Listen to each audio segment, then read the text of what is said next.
We got to talk about it. Some early thoughts. Georgia at Alabama this Saturday. A lot of you were guessing about the opening spread. We thought that Alabama would be a 5-point favorite. That's where they opened at Circa. They went briefly up to 6. It's at 4 right now. So Alabama currently a 4-point favorite at home over the Georgia Bulldogs.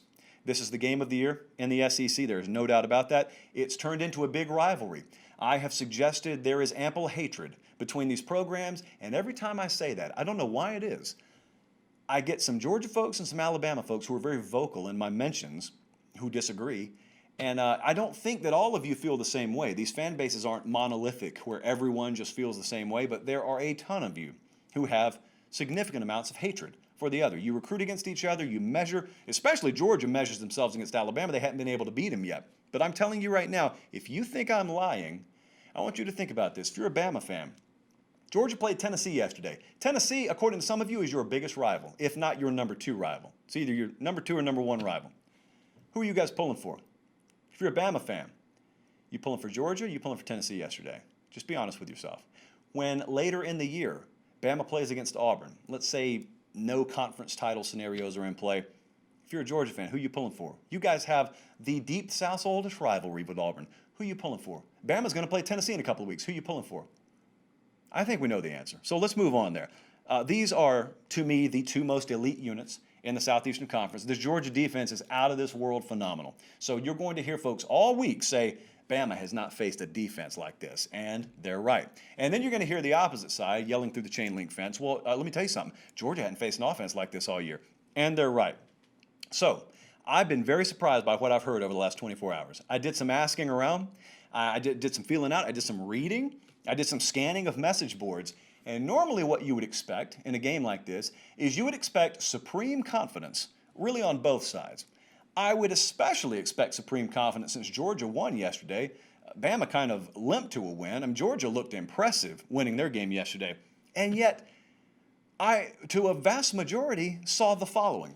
I saw Bama fans worried that they are not going to be able to get off the field on 3rd down, which is viable. They hadn't been able to do it all year. But then I saw Georgia fans very uncomfortable with the notion that they may not be able to keep up offensively. As good as they are defensively, they don't think they're going to shut Alabama out, and they're worried that maybe their offense could stall.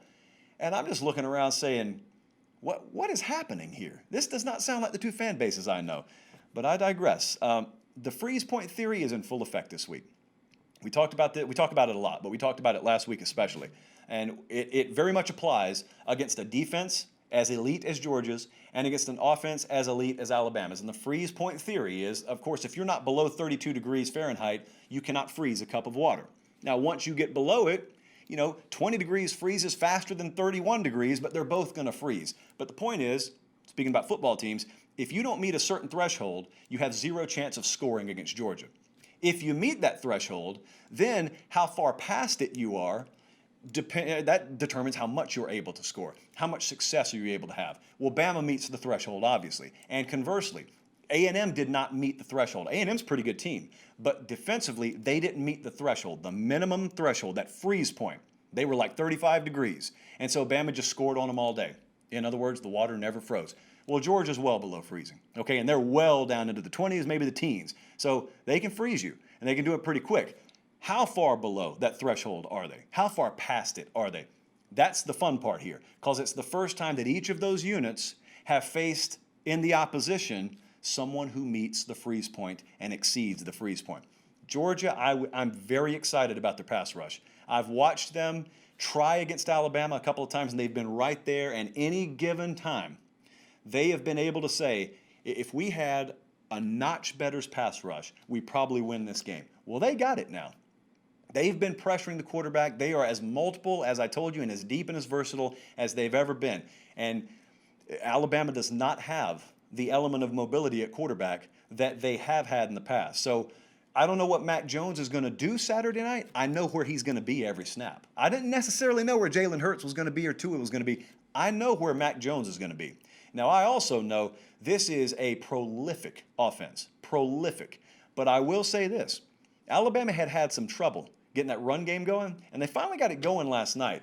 I've watched every snap of Alabama football this year. I got a lot of respect for Najee Harris. I think Najee Harris is going to have a tough time against Georgia. I'm just being honest with you. I think any back that Alabama puts out there is going to have a tough time against Georgia. And I think that's going to be, well, obviously by design, but Kirby Smart's going to be okay with them picking up a first down or two on the ground. They are not letting receivers get behind those safeties if they can help it. It's not going to be a repeat of Texas A&M, in other words. But on the other side with Alabama, they're capable of getting off to a fast start. I think it's imperative for them because I'll tell you what they can't have. What they can't have is a replay of that LSU game last year. Or, to be honest with you, the last couple of times they played Georgia. Like, Georgia has owned the early portions of these games against Alabama. LSU owned the early portion of the game against Alabama last year, and you're in catch-up mode. And that's not what you want. Your best chance of winning this game, and you got a better than 50% chance of doing it. You are favored, after all. But your best shot of winning this game is obviously getting the early lead and finally putting Georgia in a position, not like Tennessee did yesterday. Tennessee had a lead. They didn't make Georgia uncomfortable a second. When Smart says we didn't flinch, they didn't flinch. Bama gets a 14-0 lead. Bama gets a 10-0 lead. There's a little bit more hesitancy. There's a little bit more puckering. There's a little bit more of a flinch because you know they're not done scoring in all likelihood. And you know now you're going to have to take some chances offensively you haven't had to all year. And you kind of take that unit, that offensive unit, and you get them out into the deep end the first time. And you find out if they can swim the first time. So it's a fascinating matchup. It's fascinating because I do not believe that Alabama's ground game is capable of taking over. I don't believe any ground game is capable of taking over against Georgia. Let me put it that way.